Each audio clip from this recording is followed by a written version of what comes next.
ಸಾವಿತ್ರಿಬಾಯಿ ಫುಲೆ ಜಯಂತಿ ಸಮಾರಂಭ ದೀಪು ದೀಕ್ಷಾ ಸಂಸ್ಥೆಯ ಅದ್ದೂರಿ ಕಾರ್ಯಕ್ರಮ. ಇಲಕಲ್ನಲ್ಲಿ ಸಾಮಾಜಿಕ ಶೈಕ್ಷಣಿಕ ಸೇವೆಯಲ್ಲಿ ಕ್ರಿಯಾಶೀಲವಾಗಿರುವ ದೀಪು ದೀಕ್ಷಾ ಕ್ರೀಡಾ ಮತ್ತು ಸಾಂಸ್ಕೃತಿಕ ಶಿಕ್ಷಣ ಸಂಸ್ಥೆ ರಿಜಿಸ್ಟರ್ಡ್ ವತಿಯಿಂದ ಭಾರತದ ಮೊದಲ ಮಹಿಳಾ ಶಿಕ್ಷಕಿಯರಾದ ಸಾವಿತ್ರಿಬಾಯಿ ಫುಲೆ ಅವರ 195ನೇ ಜಯಂತ್ಯೋತ್ಸವ ಹಾಗೂ ಸಾರ್ಥಕ ಸೇವೆ ಸಲ್ಲಿಸಿದ ಶಿಕ್ಷಕಿಯರ ಸನ್ಮಾನ ಸಮಾರಂಭ ಡಾ ಬಿಆರ್ ಅಂಬೇಡ್ಕರ್ ಭವನದಲ್ಲಿ ಉಭಯ ಪೂಜ್ಯರ ದಿವ್ಯ ಸಾನ್ನಿಧ್ಯದಲ್ಲಿ ಅದ್ದೂರಿಯಾಗಿ ನಡೆಯಿತು. ಸಾವಿತ್ರಿಬಾಯಿ ಫುಲೆ ಮತ್ತು ಡಾ ಬಿಆರ್ ಅಂಬೇಡ್ಕರ್ ಅವರ ಭಾವಚಿತ್ರಗಳಿಗೆ ಪುಷ್ಪಾರ್ಚನೆ ಸಲ್ಲಿಸಿ ಜ್ಯೋತಿ ಬೆಳಗಿಸುವ ಮೂಲಕ ಗುರುಮಹಂತ ಸ್ವಾಮೀಜಿ, ಡಾ ಚನ್ನಬಸವ ಶಿವಾಚಾರ್ಯರು, ಹಜರತ್ ಮುರ್ತುಜಾ ಶಖ್ ಹಾದ್ರಿ ಗುರುಗಳು, ಕ್ಷೇತ್ರದ ಶಾಸಕ ವಿಜಯಾನಂದ ಕಾಶಪ್ಪನವರ್, ದೀಪು ದೀಕ್ಷಾ ಸಂಸ್ಥೆಯ ಸಂಸ್ಥಾಪಕ ಅಧ್ಯಕ್ಷ ಅಶೋಕ್ ಚಲವಾದಿ ಮತ್ತು ಸಂಸ್ಥೆಯ ಕಾರ್ಯದರ್ಶಿ ಸವಿತಾ ಅಶೋಕ್ ಚಲವಾದಿ ಸಹಿತ ವೇದಿಕೆಯ ಗಣ್ಯರು ಸಮಾರಂಭವನ್ನು ಉದ್ಘಾಟಿಸಿದರು. ನಂತರ ಶಿಕ್ಷಕರಿಗೆ ಮತ್ತು ಕಾಶಪ್ಪನವರವರಿಗೆ ಹಾಗೂ ವೀಣಾ ಕಾಶಪ್ಪನವರವರಿಗೆ ಮತ್ತು ಇನ್ನಿತರ ಗಣ್ಯರಿಗೆ ದೀಪು ದೀಕ್ಷಾ ಸಂಸ್ಥೆಯ ವತಿಯಿಂದ ಸನ್ಮಾನಿಸಿ ಗೌರವಿಸಲಾಯಿತು.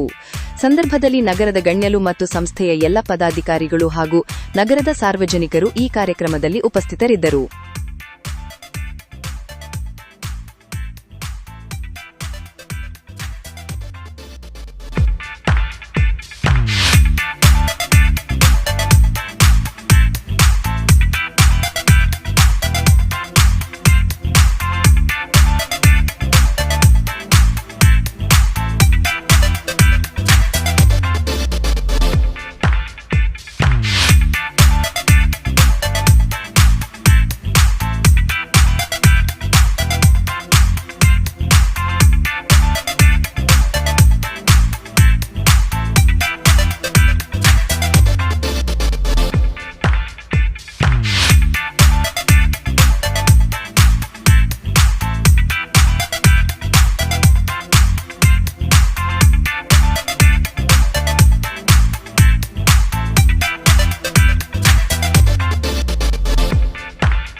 ಅಧ್ಯಕ್ಷರು, ಕರ್ನಾಟಕ ವೀರಶೈವ ಲಿಂಗಾಯತ ಅಭಿವೃದ್ಧಿ ನಿಗಮ ಬೆಂಗಳೂರು ಮತ್ತು ಜನಪ್ರಿಯ ಶಾಸಕರು ಮುನಗಲ್ ಮತಕ್ಷೇತ್ರ ಇವರಿಗೂ ನಮಸ್ಕರಿಸುತ್ತಾ ಮತ್ತು ಈ ಒಂದು ಕಾರ್ಯಕ್ರಮದ ಅಧ್ಯಕ್ಷತೆ ವಹಿಸಿದಂತ ನಮ್ಮ ಪತಿಯವರಾದ ಶ್ರೀ ಅಶೋಕ್ ಚಲವಾದಿ, ಸಂಸ್ಥಾಪಕ ಅಧ್ಯಕ್ಷರು ದೀಪು ದೀಕ್ಷಾ ಕ್ರೀಡಾ ಮತ್ತು ಸಾಂಸ್ಕೃತಿಕ ಶಿಕ್ಷಣ ಸಂಸ್ಥೆ ಇಲಕಲ್ ಇವರಿಗೂ ನಮಸ್ಕರಿಸುತ್ತಾ ಮತ್ತು ಗೌರವ ಉಪನ್ಯಾಸಕರಾಗಿರುವ ಈ ಪುಟ್ಟ ಸಂಸ್ಥೆಯನ್ನು ಹೆಮ್ಮರವಾಗಿ ಬೆಳೆಸುವ ನಿಟ್ಟಿನಲ್ಲಿ ವೇದಿಕೆಯ ಮೇಲೆ ಪರಮ ಪೂಜ್ಯರು ಹಾಗೂ ಮಾನ್ಯ ಜನಪ್ರಿಯ ಶಾಸಕರು, ಎಲ್ಲ ಸಮಾಜದ ಹಿರಿಯರು ಆಶೀರ್ವಾದ ನಮ್ಮ ಮೇಲೆ ಇರಲೆಂದು ಅವರಿಗೆ ಕೈ ಜೋಡಿಸಿ ಬೇಡಿಕೊಳ್ಳುತ್ತೇನೆ. ನಾವು ಇಬ್ಬರ ಪತಿಯರಿಗೆ ನಿಮ್ಮೆಲ್ಲರ ಆರೈಕೆ, ಸಹಕಾರ, ಮಾರ್ಗದರ್ಶನ ನಿರಂತರವಾಗಿರಲೆಂದು ಕೇಳಿಕೊಳ್ಳುತ್ತೇನೆ. ನಮ್ಮ ಸಂಸ್ಥೆಯ ಪ್ರತಿ ವರ್ಷ 5 ಜನ ಬಡ ವಿದ್ಯಾರ್ಥಿಗಳಿಗೆ ಸಂಪೂರ್ಣ ಶಿಕ್ಷಣದ ವೇತನವನ್ನು ನೀಡುತ್ತಾ ಬಂದಿದೆ. ಹಾಗೆ ಕಳೆದ ವರ್ಷ ಡಾ ಬಿಆರ್ ಅಂಬೇಡ್ಕರ್ ಅವರ ಜಯಂತಿಯ ಅಂಗವಾಗಿ ನಗರದ ಪ್ರಮುಖ ರಸ್ತೆಗಳಲ್ಲಿ ಅನ್ನ ಸಂತರ್ಪಣೆ ಮಾಡಲಾಯಿತು. ಅದೇ ರೀತಿ ಈದ್ ಮಿಲಾದ್ ಹಬ್ಬದ ಮೆರವಣಿಗೆಯಲ್ಲಿ ಮುಸ್ಲಿಂ ಬಾಂಧವರಿಗೆ ತಂಪಾದ ಪಾನೀಯಗಳನ್ನು ನೀಡಲಾಯಿತು.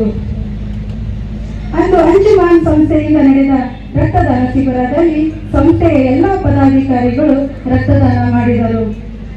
ಅದಲ್ಲದೆ ನಗರದ ಮಹೇಶ್ವರಿ ಚಿಕ್ಕ ಮಕ್ಕಳ ಆಸ್ಪತ್ರೆಯಲ್ಲಿ ನಡೆದ ರಕ್ತದಾನ ಶಿಬಿರದಲ್ಲಿ ಥೆಲಸ್ಮಿಯಾ ಎಂಬ ರೋಗದಿಂದ ಬಳಲುತ್ತಿರುವ ಮಕ್ಕಳಿಗೆ ರಕ್ತದಾನ ಮಾಡಲಾಯಿತು. ಹೀಗೆ ಮುಂಬರುವ ದಿನಗಳಲ್ಲಿ ಕೂಡ ನನ್ನ ಎಲ್ಲ ಹಿರಿಯರು, ಚಿಂತಕರು ಸಲಹೆಯ ಮಾರ್ಗದರ್ಶನದೊಂದಿಗೆ ಈ ಕಾರ್ಯ ಮುಂದುವರಿಸಿಕೊಂಡು ಹೋಗುತ್ತೇವೆ ಎಂದು ಆಶಾಭಾವನೆಯಿಂದ ತಮ್ಮೆಲ್ಲರ ಎದುರು ವ್ಯಕ್ತಪಡಿಸಲು ನಾನು ಇಷ್ಟಪಡುತ್ತೇನೆ. ಒಬ್ಬ ಮನುಷ್ಯ ನಡೆಯುವಾಗ ಎಡುವುದು ಸಹಜ, ಆದರೆ ಅದೇ ಜಾಗದಲ್ಲಿ ಪದೇ ಪದೇ ಎಡುವುದು ತಪ್ಪು ಎಂಬುದರ ಅರಿವು ನಮಗಿದೆ. ಮುಂಬರುವ ದಿನಗಳಲ್ಲಿ ನಮ್ಮ ಸಂಸ್ಥೆಯ ಮೂಲಕ ಎಲ್ಲರಿಗೂ ಬೇಕಾಗಿ ಎಲ್ಲರೊಡನೆ ಒಂದಾಗಿ ಇರುತ್ತೇವೆ ಎಂದು ಹೇಳುತ್ತೇನೆ. ತಮ್ಮೆಲ್ಲರ ಪ್ರೀತಿ, ವಿಶ್ವಾಸ, ಪೂಜ್ಯರ ಆಶೀರ್ವಾದ, ನನ್ನ ಸಮಾಜದ ಎಲ್ಲ ಪ್ರೀತಿಯ ಹಿರಿಯರ, ಸೋದರರ, ಸರ್ವ ಸಮಾಜಗಳ ಹಿತಚಿಂತಕರಾದ ಸನ್ಮಾನ್ಯ ಶಾಸಕರು ಸಲಾಶಯದ ಆಶೀರ್ವಾದ ಸದಾ ನಮ್ಮ ಮೇಲಿರಲೆಂದು ಕೇಳಿಕೊಳ್ಳುತ್ತೇನೆ. ಮಾನ್ಯ ಜನಪ್ರಿಯ ಶಾಸಕರ ನನ್ನ ಸೋದರರಾದ ಡಾಕ್ಟರ್ ವಿಜಯಾನಂದ ಕಾಶ್ಯಪ್ಪನವರಲ್ಲಿ ಒಂದು ಮನವಿಯನ್ನು ಮಾಡಿಕೊಳ್ಳುತ್ತೇನೆ. ನನ್ನ ವೈಯಕ್ತಿಕವಾಗಿ ಮತ್ತು ನನ್ನ ಕುಟುಂಬದ ಪರವಾಗಿ ತಮಗೆ ಏನಾದರೂ ತಪ್ಪಾಗಿದ್ದಲ್ಲಿ ತಮ್ಮ ಸಮುದಾಯಕ್ಕಾಗಿರ್ಬೋದು, ತಮ್ಮ ಕಾರ್ಯಕರ್ತರಿಗೆ ಆಗಿರ್ಬೋದು, ತಮ್ಮ ಅಭಿಮಾನ ಬಳಗಕ್ಕಾಗಿರ್ಬೋದು, ಇವರೆಲ್ಲರಿಗೆ ನಾನು ಕ್ಷಮೆಯನ್ನು ಕೇಳುತ್ತೇನೆ. ಜೊತೆಗೆ ನಾವೆಲ್ಲರೂ ನಮ್ಮೆಲ್ಲರ ಜೊತೆಗೆ ನೀವು ಇರಬೇಕೆಂದು ನಾನು ಕೇಳುತ್ತೇನೆ. ದಯವಿಟ್ಟು ತಿಳಿದೇ ಆಗಿರುವ ತಪ್ಪಿಗೆ ಕ್ಷಮೆಯನ್ನು ಯಾಚಿಸುತ್ತೇನೆ. ಸರ್ವ ಜನಾಂಗದ ಮಧ್ಯೆ ನಾನು ಕ್ಷಮೆಯನ್ನು ಯಾಚಿಸುತ್ತೇನೆ. ಇಷ್ಟು ಹೇಳಿ ನಾನು ಎರಡು ಮಾತನ್ನು ಮುಗಿಸುತ್ತೇನೆ. ಜೈ ಹಿಂದ್.